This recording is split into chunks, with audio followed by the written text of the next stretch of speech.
Tamil Nadu BJP. അധ്യക്ഷൻ K അണ്ണാമലയെയും പ്രവർത്തകരെയും police arrest ചെയ്തു. കോയമ്പത്തൂരിൽ ബി.ജെ.പി. നടത്തിയ കരുദിന റാലിക്കിടെയാണ് അറസ്റ്റ്. എം.കെ. സ്റ്റാലിൻ സർക്കാരിന്റെ ഭീരുത്വം നിറഞ്ഞ നടപടിയെ അപലപിക്കുന്നുവെന്ന് അണ്ണാമലൈ സമൂഹമാധ്യമത്തിൽ പറഞ്ഞു.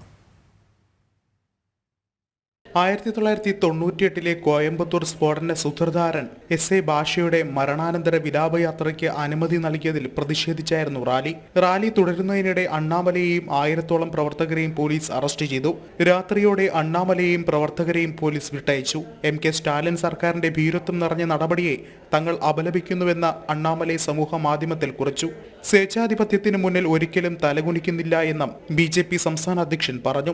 ബി.ജെ.പി. തമിഴ്നാട്ടിലെ ജനങ്ങളുടെ ശബ്ദമായി മാറിയിരിക്കുമെന്നും അദ്ദേഹം എക്സിൽ കുറിച്ചു. ഡിസംബർ 19-നാണ് കോയമ്പത്തൂർ സ്ഫോടന കേസിൽ ശിക്ഷ അനുഭവിച്ചുകൊണ്ടിരുന്ന എസ്.എ. ഭാഷ മരിച്ചത്. മരണാനന്തര ചടങ്ങുകൾക്ക് നിരവധി പേർ തടിച്ചുകൂടി. കൂട്ടം കൂടുന്നതിനെ തടയാനോ നടപടിയെടുക്കാനോ പോലീസ് തയ്യാറായില്ല. ഡി.എം.കെ. സർക്കാരിന്റെ ന്യൂനപക്ഷ പ്രീണനത്തിന്റെ ഭാഗമായാണ് ആൾക്കൂട്ടത്തെ തടയാതിരുന്നതെന്ന് കെ അണ്ണാമല ആരോപിച്ചിരുന്നു. തുടർന്ന് ഡിസംബർ 20-ന് കരിദിനം പ്രഖ്യാപിക്കുകയും ചെയ്തു. കരിദിനത്തിൽ നടന്ന റാലിയെ തുടർന്നാണ് അണ്ണാമലൈ അറസ്റ്റിലായത്.